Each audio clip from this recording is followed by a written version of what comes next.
राधे राधे। नमस्कार, मैं आचार्य राजकुमार गणपति ज्योतिष संस्थान के YouTube और Facebook चैनल के माध्यम से आपसे समय समय पर तरह तरह का जानकारियां लेकर उपलब्ध होता हूं। आज हम बात करेंगे पितृ पक्ष के बारे में। पितृ पक्ष 2023 29 सितंबर से 14 अक्टूबर तक चलेगा। पितृपक्ष कैसे और कब तथा पिंडदान की विधि और तिथियां, पितृपक्ष की ये 3 तिथियां कौन सी है वो सबसे खास, नहीं किया श्राद्ध तो पितृ हो जाते हैं नाराज, और पितृपक्ष की कौन सी 3 तिथियां हैं सबसे खास, उसके बारे में विस्तार से हम बात करेंगे।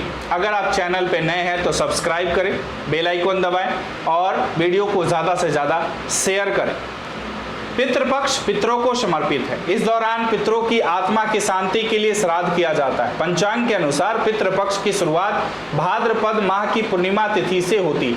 यह अश्विन माह की कृष्ण पक्ष की अमावस्या तिथि पर इसका समापन होता है। पितृपक्ष यानी श्राद्ध का हिंदू धर्म में विशेष महत्व होता है। पितृपक्ष के दौरान पूर्वजों को श्रद्धा पूर्वक याद करके उनका श्राद्ध कर्म किया जाता है। पितृपक्ष में पितरों को तर्पण देने और श्राद्ध कर्म करने से उनको मोक्ष की प्राप्ति होती।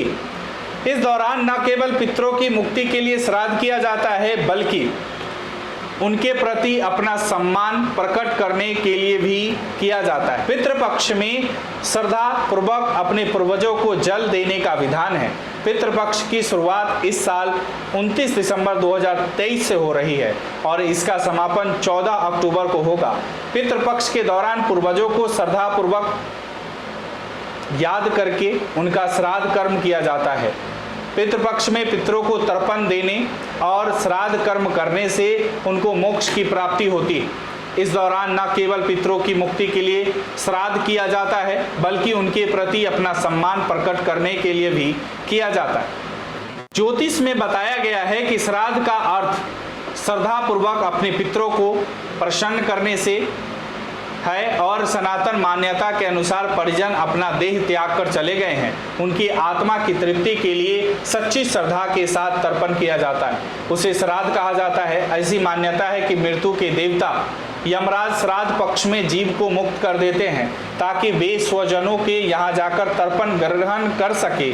जिस किसी के परिजन, चाहे वो विवाहित हो या अविवाहित हो, बच्चा हो या बुजुर्ग हो, स्त्री हो या पुरुष हो, उनकी मृत्यु हो चुकी है, उन्हें पितृ कहा जाता है। पितृपक्ष में मृत्यु लोक से पितृ पृथ्वी पर आते हैं और अपने परिवार के लोगों को आशीर्वाद देते हैं। पितृपक्ष में पितरों की आत्मा की शांति के लिए उनको तर्पण किया जाता है। पितरों के प्रसन्न होने पर घर पर सुख शांति आती। ज्योतिषाचार्य ने बताया है कि पितृपक्ष में हर साल पितरों के निमित्त पिंडदान, तर्पण और हवन आदि किया जाता है। सभी लोग अपने अपने पूर्वजों की मृत्यु तिथि के अनुसार उनका श्राद्ध करते हैं। माना जाता है कि जो लोग पितृपक्ष में पितरों का तर्पण नहीं करते उन्हें पितृदोष लगता है। श्राद्ध करने से उनकी आत्मा को तृप्ति और शांति मिलती। वे आप पर प्रसन्न होकर पूरे परिवार को आशीर्वाद देते हैं। हर साल लोग अपने पितरों की आत्मा की शांति के लिए गया जाकर पिंडदान करते हैं या हरिद्वार जाकर। ज्योतिषाचार्य ने बताया कि पितृपक्ष में मृत व्यक्ति जो तिथि होती है उसी दिन श्राद्ध किया जाता है।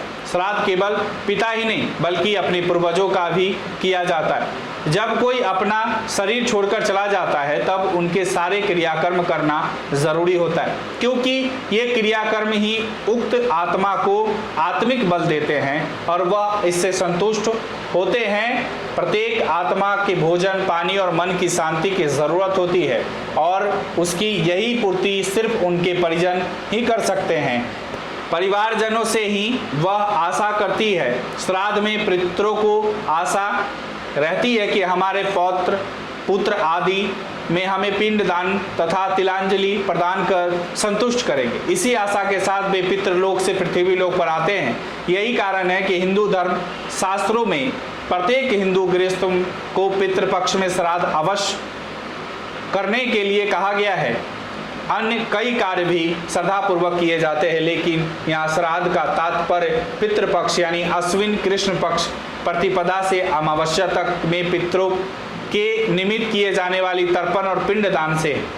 पितृपक्ष कब से शुरू हुआ? हिंदू पंचांग के अनुसार इस साल 29 सितंबर से पितृपक्ष की शुरुआत हो रही, वहीं इसका समापन आश्विन कृष्ण पक्ष की अमावस्या तिथि को होता है।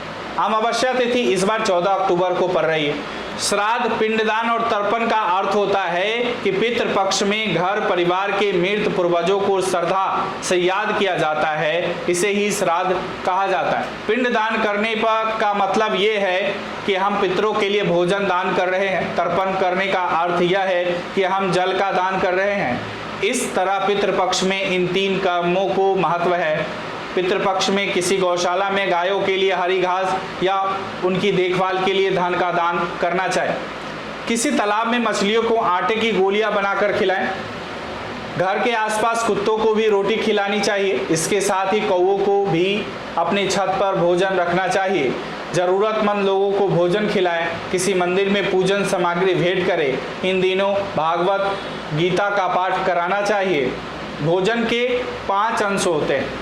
पितृपक्ष के दौरान हमारे पितृ धरती पर आकर हमें आशीर्वाद देते हैं। पितृपक्ष में पितरों का श्राद्ध करना बहुत महत्वपूर्ण माना जाता है।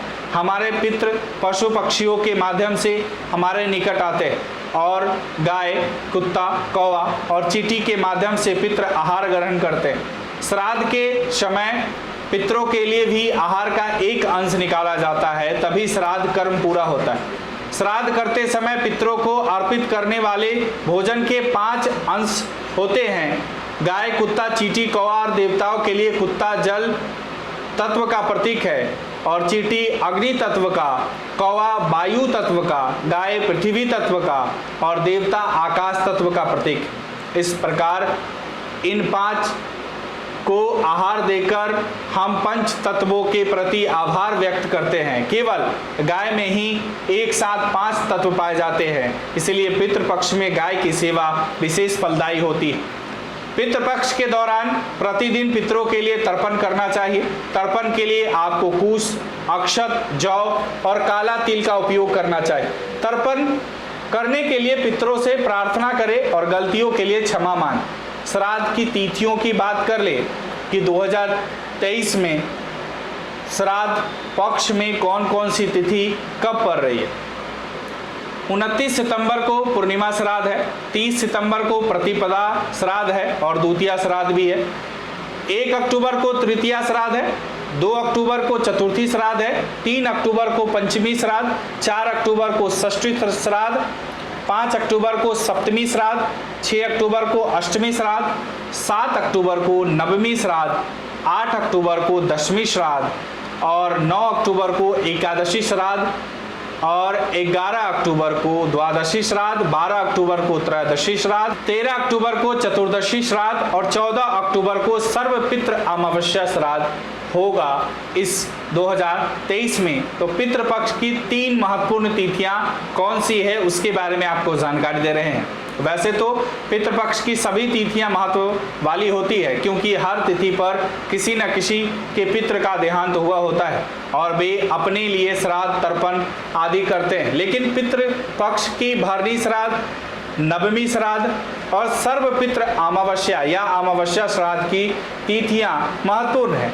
पहली बात करते हैं भरनी श्राद्ध की। तो इस साल 2 अक्टूबर को चतुर्थी श्राद्ध के साथ ही भरनी श्राद्ध भी किया जाएगा।